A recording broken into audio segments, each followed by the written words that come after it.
तथागत भगवान बुद्ध और बोधिसत्व बाबा साहेब डॉक्टर भीमराव अम्बेडकर के चरणों में कोटि कोटि नमन करते हुए आज की इस बहुत ही महत्वपूर्ण गोष्ठी में आज की अध्यक्षता कर रहे भाई उमेश सिंह गौतम, राष्ट्रीय अध्यक्ष समता सैनिक दल। हमारे बीच में श्रद्धेय प्रकाश चंद जी, भाई गुरुचंद जी, ओपी गौतम जी, अशोक सागर जी, डॉक्टर जसपाल जी, भाई एडवोकेट सुरेंद्र सिंह जी, महेंद्र सिंह जी, वीके जाटव साहब, ओपी गौतम और हमारे भाई बहुत ही बेहतरीन और अच्छी पर्सनालिटी के मालिक फौजी भाई हमारे बीच में ललित जी, सुजात जी और श्रद्धेय साथी एडवोकेट सुरेंद्र लाल जी। सागर कहाँ गए अपने? सागर जी, पिपल जी, वीपी आनंद जी और सबसे पीछे बैठे हुए शंकर लाल जी। श्रद्धेय साथियों, भाई अरे आगे आओ, आप सबसे पुराने बहादुर सैनिक रहे हैं जी, चंद्रभान जी, ललित गौतम जी और इस समता सैनिक दल के एडमिनिस्ट्रेशन को बेहतरी से चलाते हुए चिट्ठी बहुत अच्छी लिखते हैं भाई यशपाल जी, जो है बहुत ही अच्छा इनका प्रदर्शन है। मैं सबसे पहले आप सभी को बहुत बहुत साधुवाद दूंगा कि आप सभी श्रद्धेय साथियों ने जो सम्मान दिया वो काबिल तारीफ़ है। साथियों, इसके साथ मैं आपसे निवेदन करूंगा कि जो भी श्रद्धेय साथी नाम और मुख्य सचेतक कहे वो नव निर्वाचित न लगाए, क्योंकि ऐसा लगता है जैसे आज ही आया हूँ लगता है ऐसा जैसे आज ही, तो मुख्य सचेतक कह दे या सीधा नाम ही ले दे, कोई दिक्कत नहीं। चूँकि इस दल से मेरे ख्याल 1987 में हम लोग जुड़े थे और ये सभी श्रद्धेय साथी, कोई लोग जो नहीं भी जुड़े थे दल के बारे में, सबको जो समाज में काम करते थे, सामाजिक लोग थे, समाज की चिंतन करते थे, वो किसी भी संगठन में रहे हो, दल से प्रभावित भी थे और दल से परिचित भी थे। पूरा समाज, उत्तर भारत का कम से कम पूरा समाज, चूँकि जब सब लोग यंग थे, हम सब लोग, और मैं आपको एक चीज़ और बताना चाहता हूँ कि ये देखिए, मैं बहुत ही सेंसिटिव पोस्ट पर रहा और 22 साल नौकरी करने के बाद जब मैंने VRS ले लिया, 6.5 साल की नौकरी और बाकी थी, उस सेंसिटिव पोस्ट पर रहते हुए कहीं भी पूरे नॉर्थ इंडिया में मैक्सिमम कहीं भी कोई उत्पीड़न का केस हुआ, वो कोई ऐसी जगह नहीं थी जहां हमारी टीम सबसे पहले जा कर के, एक मैं आपके हरियाणा का किस्सा बताता हूँ, ये बहुत पहली बात है। दुलीना एक जगह है आपके यहाँ, दुलीना में 5 व्यक्ति काम करते थे, चमड़े का, अपने लोग थे, और देखिए पुलिस को उन्होंने मंथली दिनी पुलिस ने बुला करके अपनी चौकी में उनका मर्डर कर दिया। याद है गौतम साहब? बिल्कुल। सबसे पहली टीम समता सैनिक दल की टीम थी जो रात को 1 बजे चली और 4 बजे सुबह उनके घर पहुंच गई। और उसके बाद पूरे देश का जितना भी सामाजिक नेता तंत्र, इंक्लूडिंग उन दिनों जैसे अभी कहते सोनिया गांधी हो, मायावती हो, रामविलास पासवान हो और कोई नेता हो, सब ने वहाँ जा कर के विजिट की। और उस केस में जब उनकी जो है अरेस्ट नहीं वो लोग हुए, तो एक टीम गौतम साहब और काफ़ी 2-3 और लोग थे, निशान जी, गुरुचरण गौतम जी और ये अपने वीके जाटव शायद नहीं थे जी। तो गवर्नर होता था महावीर प्रसाद, वो इनकी हाइट का था, टोपी लगाता था, बोलता था, बहुत अपना व्यक्ति था। वैसे उनसे भी हमारे रिलेशन अच्छे थे, लेकिन वो जो है बड़ा गोरखपुर से लड़ते थे, जहाँ से आज योगी लड़ रहे हैं, और बड़ा प्रभावी व्यक्ति था, ऐसा नहीं है। तो कुछ उन्होंने कह दिया, ये उसको भी धमका के आगे बीच में, है जी।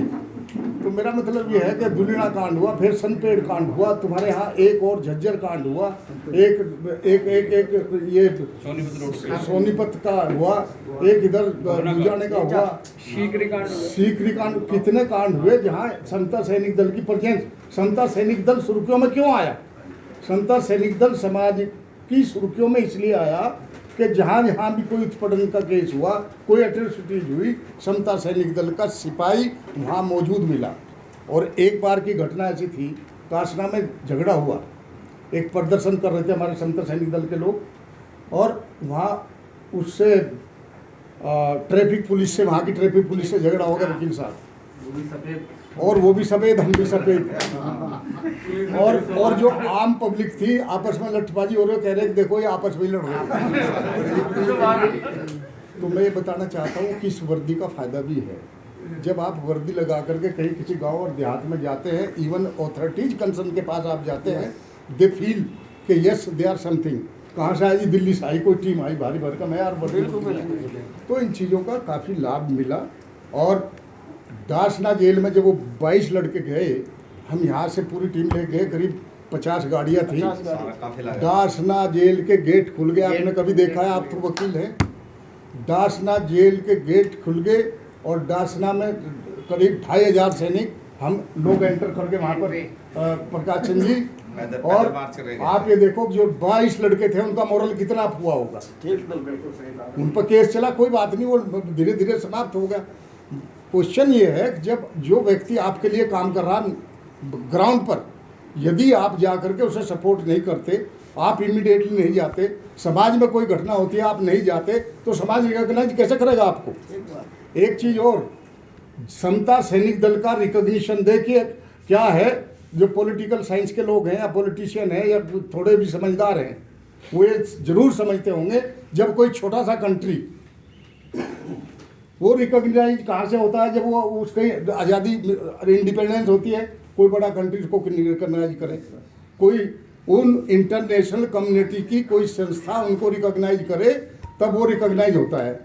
हमने इस दल के बेस पर ला करके, कुछ सदस्य साथी कहते थे नहीं जी ये नहीं होना चाहिए, नहीं, हम ये कहते हैं कि हमें आज अगर गवर्नमेंट बीजेपी की है, इससे भी काम लेना। किससे काम लेना? किसके लिए? जो लोग तड़फ रहे, मर रहे, कट रहे, वो तो वहाँ उनसे भी काम लेना है, उनको भी बुलाना है। कांग्रेस है तो उसको भी बुलाना है, कोई चीफ जस्टिस है उसको भी बुलाना है, कोई और दूसरी संस्था का आदमी है उसको बुलाना है, कोई कमीशन में बैठा उसको बुलाना है। हमने लोग बुलाए, वीपी सिंह आया आपके पास, चीफ जस्टिस आए वर्मा थे उन दिनों, ये हमारे गौतम साहब अध्यक्ष होते थे, मैं मुख्य सचेतक। इससे पहले मैं 14 साल मुख्य सचेतक रह चुका, और मैं मुख्य सचेतक, ये अध्यक्ष। पूरे इंडिया में धाक जमी, सिस्टम बना, सैनिक तैयार हुए, और किसी से दबते नहीं थे, सारी मशीन ने काम किया। लेकिन धीरे धीरे कुछ लोग जो दल से बाहर बैठे हुए थे, उन लोगों को अच्छा नहीं लगा कि यार ये दल का ही नाम हो रहा, ये तो बहुत अच्छा, ये तो, उसमें बहुत से संगठन थे, वही संगठन थे जो अपने कहते हैं कि हम बाबा साहब के सिपाही हैं। उनके लोगों ने धीरे धीरे, 2 ने कहा, 4 ने कहा, 5 ने, और धीरे धीरे मामला घटित होता गया। ये आज की ही बात नहीं, अगर संगठन वो अलग है दूसरा, उससे पहले भी निशांत ने संगठन बनाया था, उससे पहले भी दोनों संगठन यहाँ, वो दिन था क्या, 24 सितंबर, हम स्थापना दिवस पर सब लोग, पूरे भारत से लोग इकट्ठे हुए, आपस में एक दूसरे की जान लेने को तैयार। 4 गाड़ी इनकी मैंने सुनी, उसकी भी सुनी, और इनका बीच बचाव किया। हालांकि अब गर्म खून था, हम भी जवान थे उस वक्त, लेकिन नहीं, केवल मिशन और दल की खातिर, नौकरी की परवाह नहीं करी। वो नौकरी पर वो ऐसी, देखिए ऐसा, रिटायर होने के बाद तो बहुत से लोग मुँह तान के आते हैं।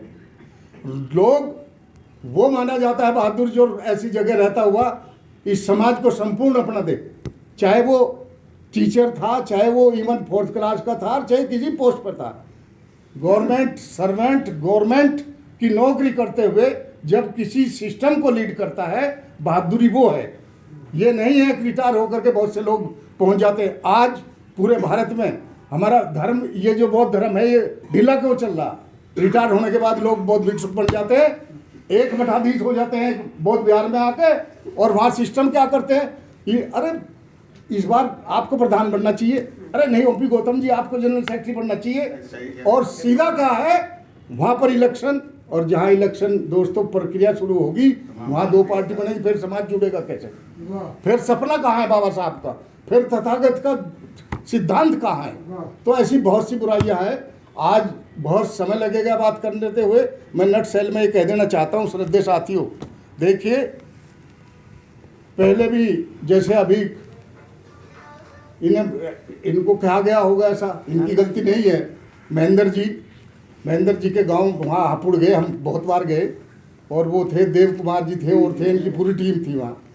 तो मेरा मतलब ये है कि मुझे किसी ने कहा नहीं था, जब मैं अध्यक्ष था मैंने वॉलंटरी छोड़ा, गौतम साहब को बुला कि गौतम साहब अब आप संभालो। उन दिनों भी थोड़ा सा ऐसे ही चल रहा था, हमने कहा अगर ये आ जाएंगे तो शायद सिस्टम बढ़िया बन जाएगा। अब हमने वॉलंटरी छोड़ा, मेरा टाइम बाकी था, वॉलंटरी छोड़ा। अब ये कहने से नहीं छोड़ रहा आधे लोग, हम उन्हें कहते हैं एकता की बात पे मैं आता हूँ। अभी देखिए निशांत, जेपी एडवोकेट या दूसरे लोग इनके साथ रहे 6 साल रहे, ठीक बात। 6 साल में उन्होंने कभी ये नहीं सोचा भाई एक पार्ट और है जिसकी वजह से कुछ कमजोरी आ रही और आपस में हम मिले, और इनकी किसी बात पे घटना पे बात हुई, और वो घटना पे बात होने के बाद इसे रिकॉर्ड मत करना, इसमें घटना के बात हुई, और घटना पर गरीबी क्या होती है वही व्यक्ति आवाज उठा सकता है, संसद में भी विधानसभा में भी। हमारे लोग यही दिल्ली में ऐसे ऐसे मूर्ख लोगों को चुन कर भेज रहे हैं जो 5-5 साल विधानसभा में साला आवाज नहीं उठा सकता, आवाज नहीं उठा सकता, जिसने पता ही नहीं क्या है, आवाज क्या उठाएगा वो। तो बहुत सी ऐसी चीजें हैं, कहीं ना कहीं हमारी सबकी खामियां हैं। हम मिशन का नाम लेते हैं, बाबा साहब का नाम लेते हैं, उनके पद चिन्हों पर कोई भी नहीं चलता, असलियत हकीकत में नहीं चलता, कोई धार्मिक दृष्टि से चलता, कोई अपनी वैचारिक दृष्टि से चलता, कोई संगठन मजबूत होने नहीं देता।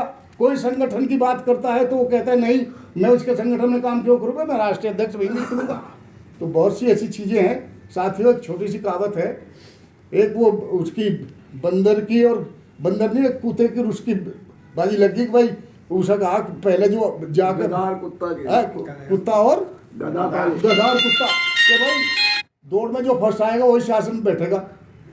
अब गधा तो चुपचाप गया, उसे किसी ने बोला नहीं। कुत्ता जहाँ से निकल रहा उसके कोने में भी, गांव में भी, देहात में भी उसी के लोग उसे पकड़ कर झंझोड़ रहे।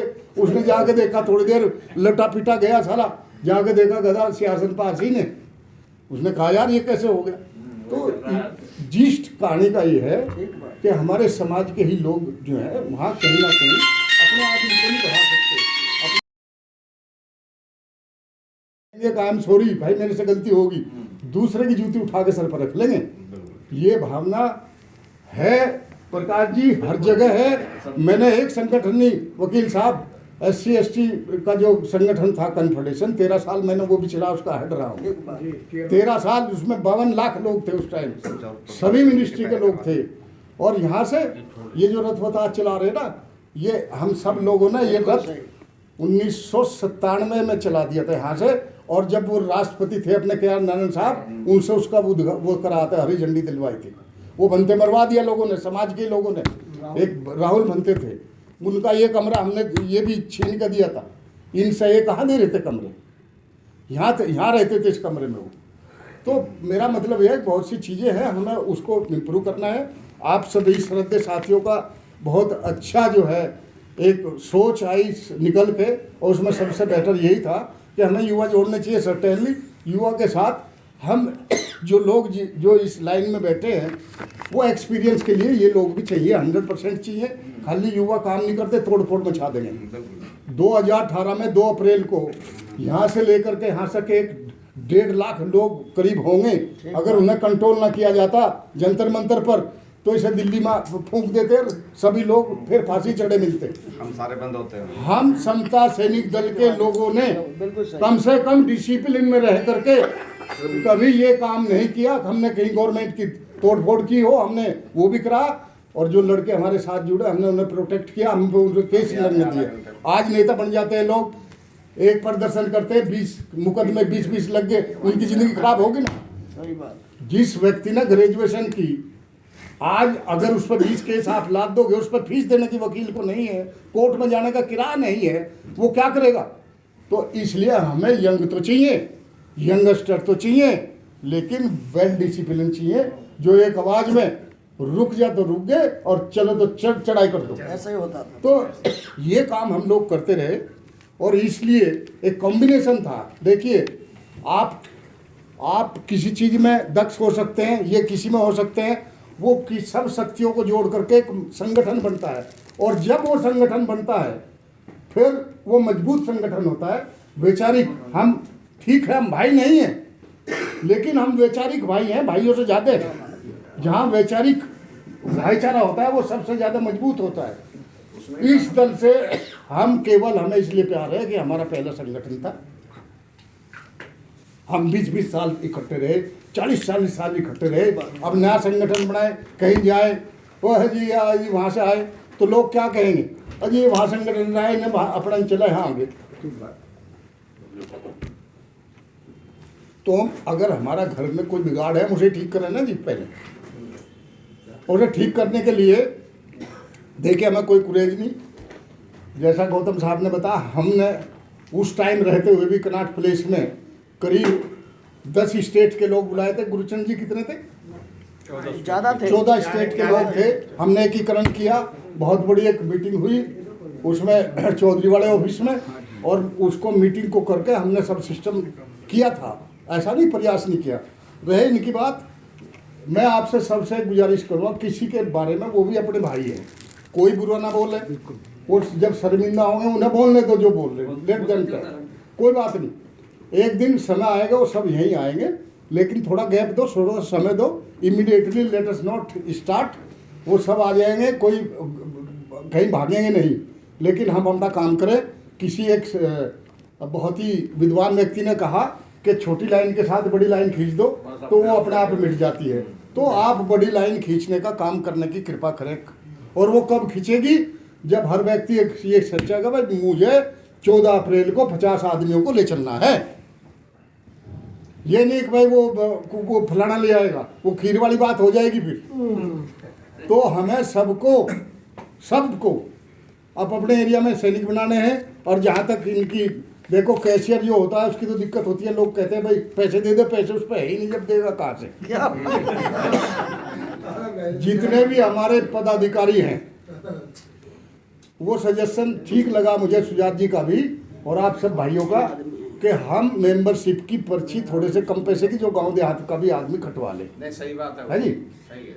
आप 10 रुपये से लेकर 50, 100, 1000 तक की, 2000 तक की पर्चियों का सिस्टम रखें।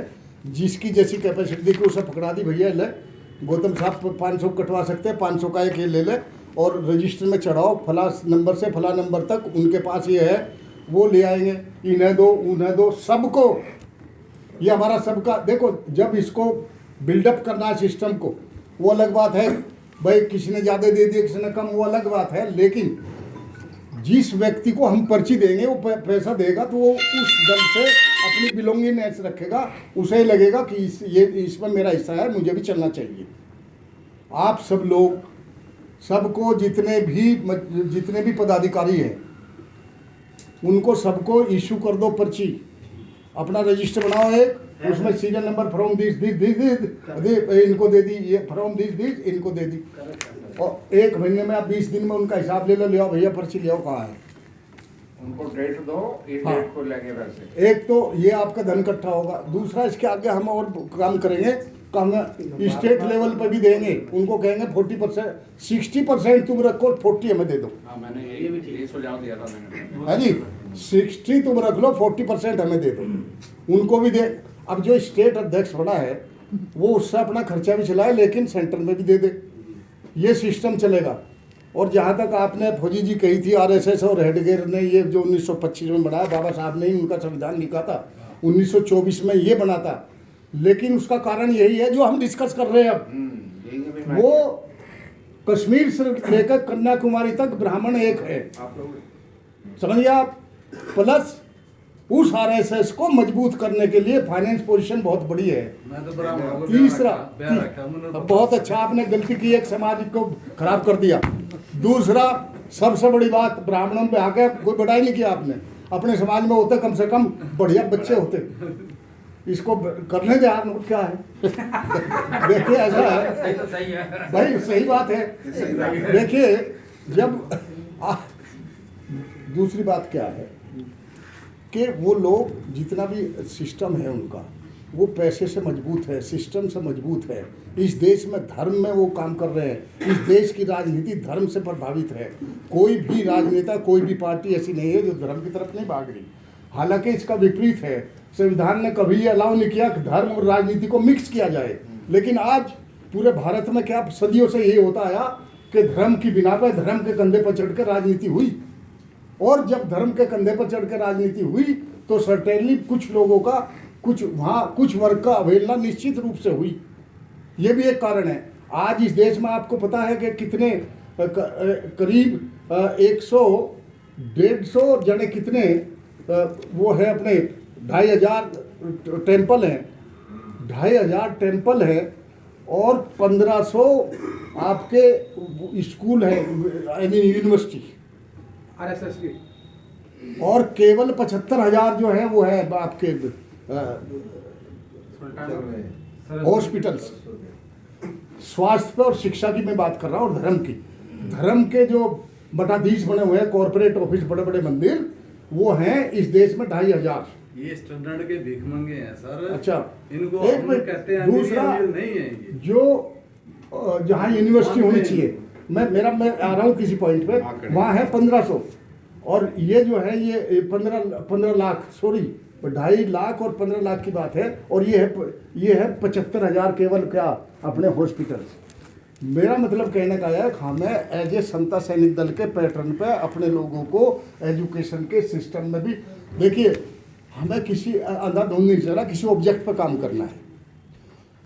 आज पूरे देश में कोई नौकरी नहीं रही, जितने आप लोग यहाँ बैठे हैं एक्सेप्ट 1 और 2%, सब नौकरी के बल पर हम यहाँ दिल्ली देहात में आए। सही बात है। वो नौकरी खत्म होगी, जहाँ नौकरी हमारी रिजर्वेशन खत्म होने के कगार पर है। ये सारी चीज़ें जो सुविधाएं बाबा साहब ने इस संविधान के तहत हमें दी, वो by and large it is going to be vanish and finish by these people.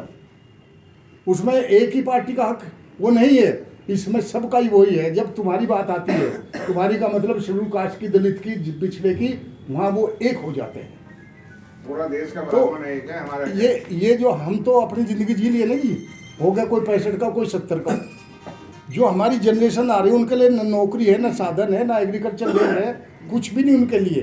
For them what we are going to do. इसलिए हमें इस पूरे तंत्र की, हमें मजबूत संगठन चाहिए, सो दैट हम अपनी आवाज़ उठा सकें, हम एक प्रेशर ग्रुप तैयार कर सकें, किसी भी गवर्नमेंट पर खड़े होकर के हम अपनी आवाज़ बुलंद कर सकें, ताकि वो सुने। 10 आदमी जाओ, 4 आदमी जाओ, कौन सुनेगा आपको? और मैं उन सब श्रद्धेय साथियों से गुजारिश करूंगा कि जो ये विश्वास रखते हैं, बाबा साहब का नाम लेते हैं, तो भले आदमी अन्यायी हो, कम से कम इकट्ठे प्लेटफार्म पे कॉमन कॉज के लिए तो इकट्ठे हो जाओ। इस कॉमन कॉज की लड़ाई जहाँ आती है, जहाँ कम्युनिटी की लड़ाई आती है, वहाँ तो इकट्ठे एक प्लेटफार्म पर आप आइए ना, तब माना जाएगा कि आप मिडराइट हो, तब मानेंगे कि आप भगवान बुद्ध के अनुयायी हो। और ऐसे घर में कहने से नहीं काम चलता ना जी। तो नट सेल में मैं सभी श्रद्धेय साथियों को बहुत बहुत बधाई देते हुए, और सबकी बहुत ही अच्छी मनोकामना रखते हुए, और सबको एक छोटी सी गुजारिश ये करूँगा कि सब लोग मिलकर भाईचारे की बात करें। हाँ, एक चीज़ और ध्यान रखें, ये जो फ़ोन है ये बहुत घातक है। जब आप फ़ोन पर बात करते हैं, अगर कोई एक दूसरे की बुराई करता है आपस में, उसे वहीं डांट दो कि भैया इसके दल की बेहतरी के लिए तेरे पास कोई सुझाव है तो बात कर ले, नहीं तो फ़ोन काट दे। नहीं, वो कहेगा तू 2 बात और को, वो कहेगा फिर मैं फीड कर लेता हूँ, मैं सुनाऊंगा, फिर ओ ये होगा जी। अरे नहीं, अरे तुम्हें वैसे ही मरे पड़े हो, अभी तो समझ जाओ कुछ, अभी समझ जाओ कुछ। तो साथियों, बहुत बहुत आपका साधुवाद। और दूसरा ये जो हमारे साथी, मुझे तो आपने बना दिया ये, और जो बहुत ही सीनियर साथी हैं, जैसे गुरुचरण जी का था, इनका हम और ये डिस्कस करते हैं अभी थोड़ी देर में। अपना OP Gautam ji vice president बनाए गए, उन्हें बहुत बहुत मुबारक, बधाई है जी। और वीके जाटव जी, एक्चुअली देखिए, कोई भी सिस्टम